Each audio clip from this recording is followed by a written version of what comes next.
Hello, boys and girls, and thanks for stopping by. This is your host, the Invisible Critic, and we're going to pick up where we left off last time, the Civil War.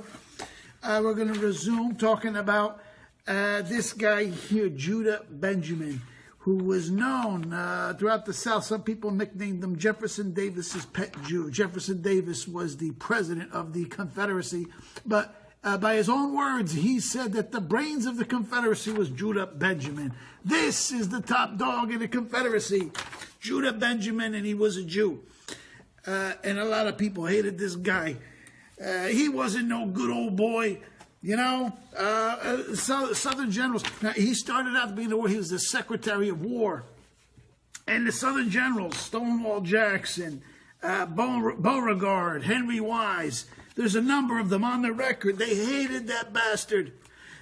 He didn't know what he was doing. He was interfering, and he was causing them to lose battles. And they demanded that Jefferson Davis get rid of Judah Benjamin. So what does he do? He removes him from the position of Secretary of War, and then he later becomes Secretary of State, and then later Secretary of Treasury. 3 different cabinet positions during the war. He was always telling Jefferson Davis what to do.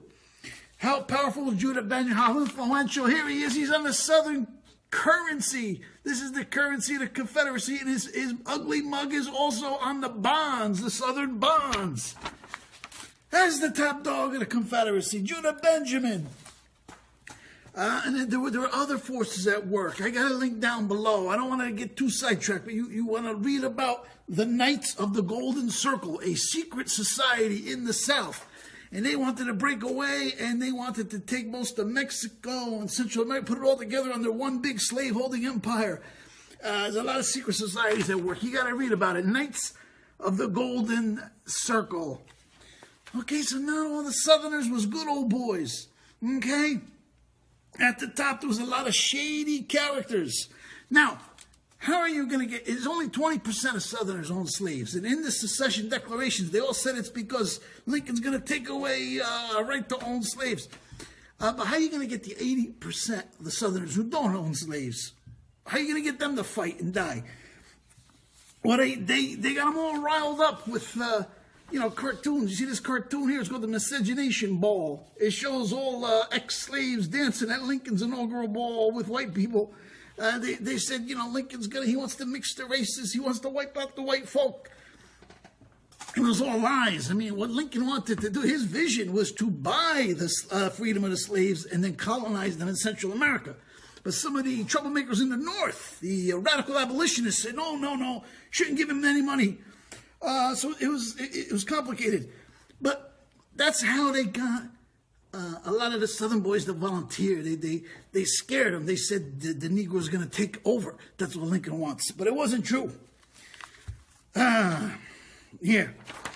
Did you know there was a lot of Unionists, pro-Union people in the South? They were called Southern Unionists.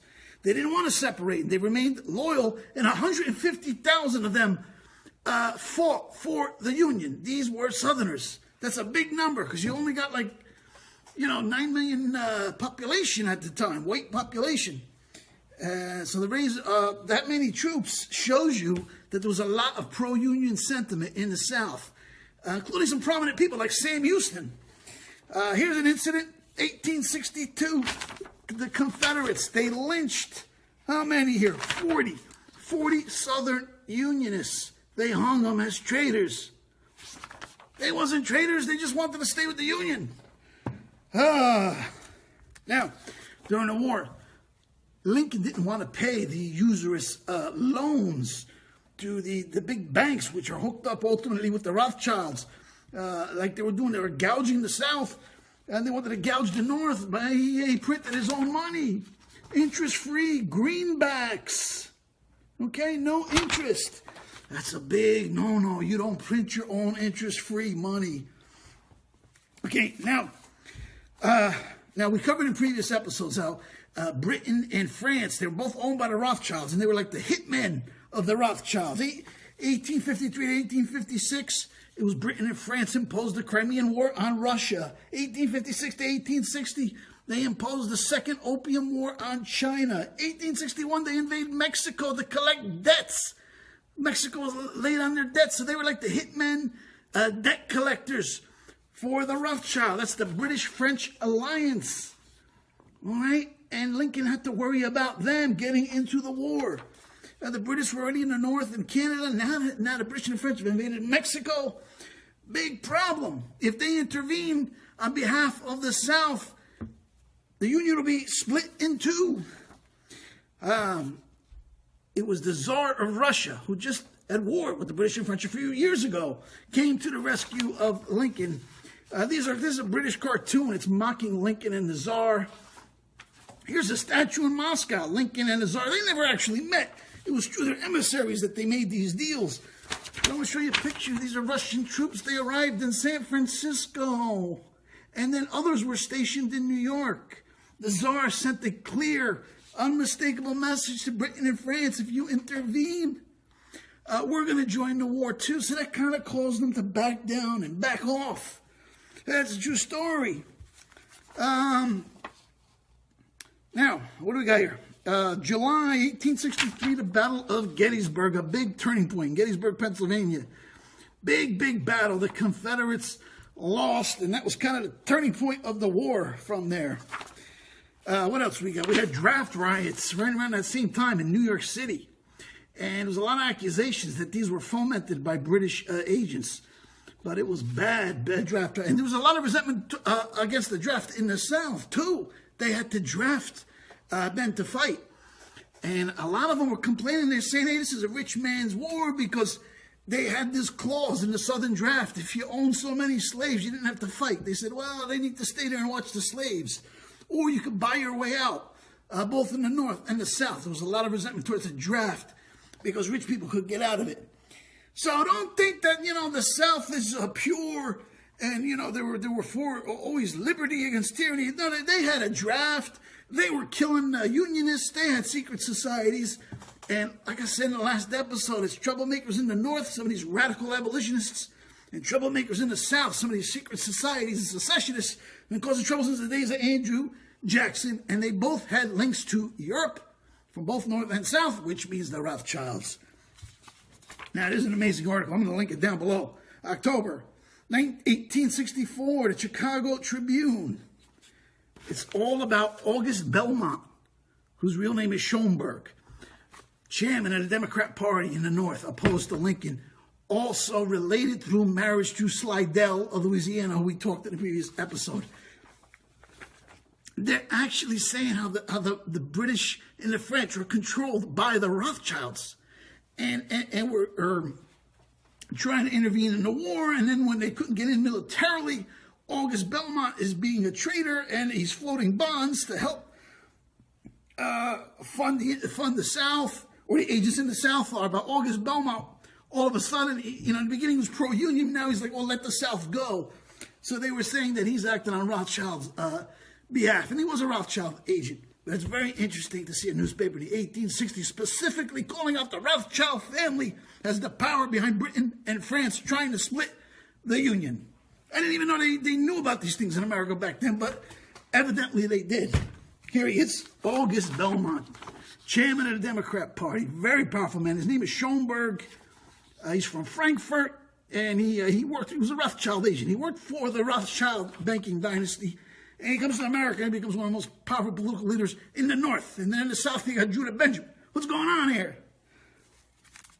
Now the war turned really brutal. Sherman, the Union general, here he is burning Atlanta. They really, the South suffered a lot. So I don't want to make it seem like I'm all, pro-North and everything Lincoln did, but you got to look at the big context of who it is that started the war. Troublemakers in the North and the South, reasonable people. In both the North and the South, they couldn't control these events that unfolded. April 1965, General Lee surrenders to General Grant, and that's just about it. That's about the end of the war. Then Lincoln is assassinated, and his Secretary of State, Seward, is stabbed in his house. They was going to do a double, and there were other leaders who were targeted. They were trying to decapitate the whole government. And the man who was said to be the assassin, John Wilkes Booth, supposedly he's killed a few days later, and a lot of people believe that he was a member of the Knights of the Golden Circle. So Lincoln, he got his payback for defying the House of Rothschild with his greenbacks and with his alliance with the Tsar Alexander, who the Rothschilds hated. And a few years later, there was an attempt on the life of Tsar Alexander. Actually, the very following year. They didn't get him. They had like 3 or 4 attempts. They kill him like 15 years later, and we'll cover that in a future episode. Now, Judah Benjamin, after Lincoln is dead, he escapes to the West Indies, which is British controlled, and then he goes to Britain, becomes a big shot lawyer in Great Britain, and becomes immensely wealthy. He's all connected.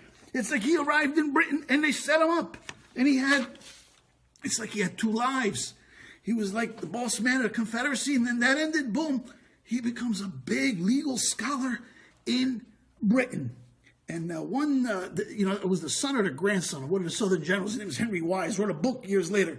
And he said that to Judah Benjamin, he left the South like it was yesterday's bird's nest. He washed his hands of it, and he became an Englishman. And he's in Britain at the same time as people like Disraeli and the Rothschild, and he made it big, a whole second career in England. They set him up. He was their agent. That's the story of Judah Benjamin. In the South, got raped. These carpetbaggers come from the North. Most of them was Jewish. And, they come in and they start getting involved in politics. And they start manipulating all the Negroes that was freed, promising them 40 acres and a mule. So if they vote for him, and then they put all these massive taxes on the Southern people. And this would not have happened if Lincoln lived. But he died, so a faction of the Northern radical Republicans, they were called. They were radical abolitionists. They really wanted to punish the South, and they did. It wasn't like a reconciliation. It was a punishment. It was the Reconstruction era, it was called, and it went on for several years. And it left a lot of resentment in the South, and it should not have happened. It got so bad, there was a lot of slaves. They started raping white women, and that's how the Ku Klux Klan was formed. Here's a black and white silent film from about 1920, Birth of a Nation. And it shows the Klan, they're busting up a rape, and they saved the girl, and they got the black rapist right here. And they put an end to this lawlessness and this abuse and all these carpetbaggers. That's what the original Klan was all about. It was like a self-defense organization. Because the South was being brutalized by these vindictive Northern radical Republican abolitionists and the carpetbaggers and the freed slaves. So that's what that's all about. So that's the sad story of the Civil War. So then, America was united, and, but it took years for the South to, to come back and get control of the situation again. So that's all I got for today. Until next time, this is your host, the Invisible Critic, signing off.